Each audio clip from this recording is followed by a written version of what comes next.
U.S. government now laying out its legal argument for killing American citizens overseas without a trial. But what about targeting people on U.S. soil? Can they now kill American citizens inside the country? The head of the FBI, when asked about that on Capitol Hill yesterday, stumbled around on this. Does that only apply to U.S. citizen that's overseas, or does that apply to U.S. citizen that's here as well? I'd have to go back. I'm not certain whether that was addressed or not. So that we have clarity here, he is not certain whether it was addressed, whether our government can kill our own people inside our own country. This really needs to be addressed. We can't just answer this question. No, the government doesn't kill our own people. We have a process for this. It's called the justice system. You file charges, you lock them up, you try them before a jury of their peers, and then that's how. They don't kill our own people. Judge, the question is, can they kill our own citizens inside our own country? Well, the answer, this is a question we have to ask. It's not a question that we should have to ask, and it's not a question that he should have evaded answering. I think he probably knows that the answer is no, but he doesn't want to frustrate his bosses who articulated just 2 days earlier that the answer is yes, because at a speech on Tuesday at Northwestern University Law School, the Attorney General of the United States manifested extraordinary ignorance of the Constitution of the United States and suggested the president can kill anybody he wants outside the United States if that person is dangerous, if that person has committed crimes, and if it's impractical to arrest that person. Not in the opinion of a jury, but in the opinion of the president and some secret advisors. The Constitution says to the contrary. The Constitution says if the government wants your life or your liberty or your property, it has to articulate to a jury what law you have violated and prove its case beyond a reasonable doubt to that jury. It's called due process. Without due process, the government could take anything it wanted and kill anybody it wanted. And Attorney General Holder ought to know that. I suggest that Bob Mueller does. And the reason he evaded that answer is because he wants to keep his job. Well, you heard what Eric Holder said. He said there is due process, but there is not due juris something or other. Judicial process. Not judicial process. What the Attorney General said, let me make his argument. His argument is that there is a substituted form of due process.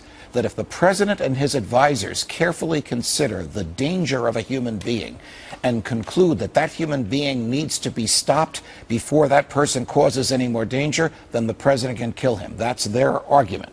There is no case law that stands for that. There is no statute that authorizes it, and it directly defies the Fifth Amendment to the Constitution. Sounds like a crime against humanity. What's the difference between that and what Bashar al-Assad is doing to his own people? What is the difference? Nothing. What's the difference between killing somebody, an American with a drone in Yemen and killing an American with a drone in Peoria? Nothing.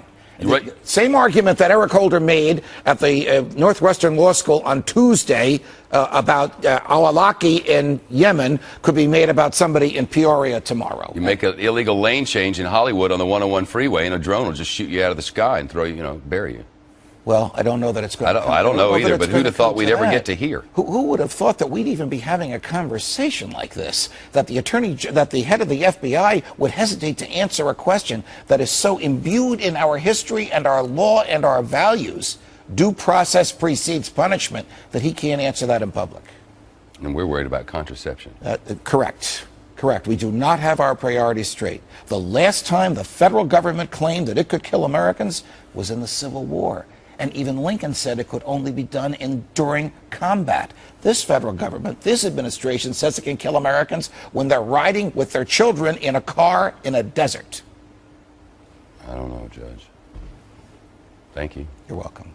The following video details contents of Army Document FM 3-39.40 titled Internment and Resettlement Operations. This document has been signed by Joyce E. Morrow, which is the Administrator Assistant of the U.S. Army.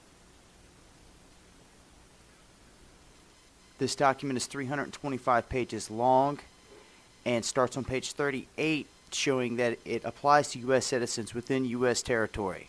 On page 38, it clearly states the detainment of citizens of the United States of America within the territory and according to the categories of individuals, primarily DCs, to be housed in IR facilities. On page 146 of this document, it addresses the detainment of U.S. citizens under the Identification of Prisoners section. It states that the first, last name, and middle initial must be put on the first line. and that the prisoner's social security number must also be taken. Prisoners are giving a registration number. 2 profile pictures are taken from the front, and fingerprints are taken according to AR 190-47. Included in these operations are organizations such as the Department of Defense, Department of Homeland Security, Fema, and the United Nations. On page 56, it states the duties of the Psychological Operations Officer, which identifies trained agitators and political leaders within the facility who may try to organize resistance or create disturbances, to develop and execute indoctrination programs to reduce or remove antagonistic attitudes, identifies political activists. On page 281, it goes into even more detail on how these PSYOPs are used to pacify the population and to ensure cooperation. Now on page 238, it gets into the conditions for the use of deadly force in the camps. And some of the justifications for the lethal force include to terminate an active escape attempt. Now that right there should show you that this isn't no peaceful, loving camp that they're sending you to rehabilitate and to get well. If you try to escape, they will use deadly force to terminate you, is how they put it.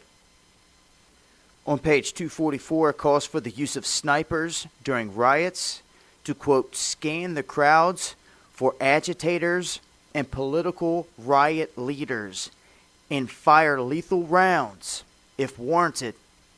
So they're used to scan these crowds, and if they think that you are a leader causing these riots in this crowd or agitating it, they can kill you. Now on page 260, it shows the basic layout for one of these camps. It depicts a tribunal area, holding areas, interrogation areas, and mortuaries. Each facility is designed to hold around 4,000 prisoners. Multiple layers of barbed wire wrap several of the internal compartments, and they also double wrap the outside of the whole facility, and it is protected by 24 guard watchtowers. On page 261, it depicts a civilian resettlement facility, which are designed to house 8,000 people.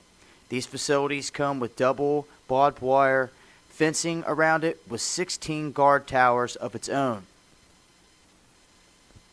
Page 262, it shows us what the layout is for the facilities for non-compliant prisoners, designed to hold up to 300 prisoners with interrogation centers, and is guarded by 13 guard towers. Now, there shouldn't be any question as to validity of some of these camps because we've seen them. Every camp is different. They are all across the United States, and the more you know, the better your chances of survival are.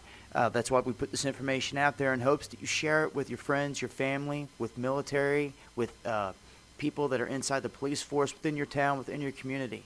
Just to put these facts out there. These are downloads. I'll leave you links. They come from transcripts from official Army documents that show the layout of these facilities. And if that wasn't enough, they are even on GoArmy.com. They are putting up ads for jobs for these positions, which I will show you here in a moment. And as we look at GoArmy.com, we see since 2009 they have been posting spots for these positions. And currently, right now, they're still hiring. Internment Resettlement Specialist, 31E. And it also has an overview of the job duties. And you will have supervision of confinement and detention operations, external security to facilities, counseling and guidance to individual prisoners within a rehabilitative program, records of prisoners and internees and their programs. Keep in mind this was drawn up in 2010 and it was just recently leaked, and this is pre-NDAA, so before the National Defense Authorization Act. This was drawn up, and you will have a tribunal of people which you do not even know within this camp decide your fate and your future.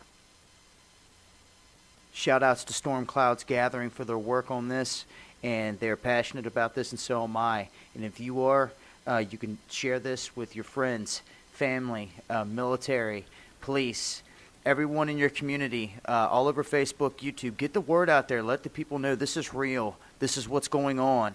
And spread the word. Knowledge is power.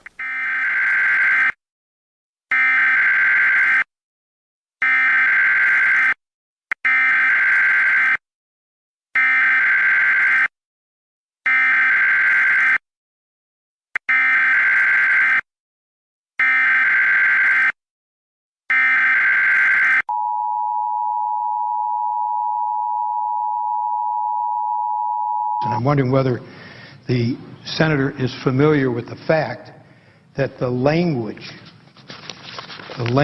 which precluded the application of Section 1031 to American citizens was in the bill that we originally approved in the Armed Services Committee, and the administration asked us to remove the language which says that U.S. citizens and lawful residents would not be subject to this section. Is the senator familiar with the fact that it was the administration that asked us to remove the very language which we had in the bill which passed the committee, and that we removed it at the request of the administration, that would have said that this determination would not apply to U.S. citizens and lawful residents? I'm just wondering, is the senator familiar with the fact that it was the administration which asked us to remove the very language, the absence of which is now objected to by the senator from Illinois? I'm familiar now because the senator from Michigan has shared that fact with me.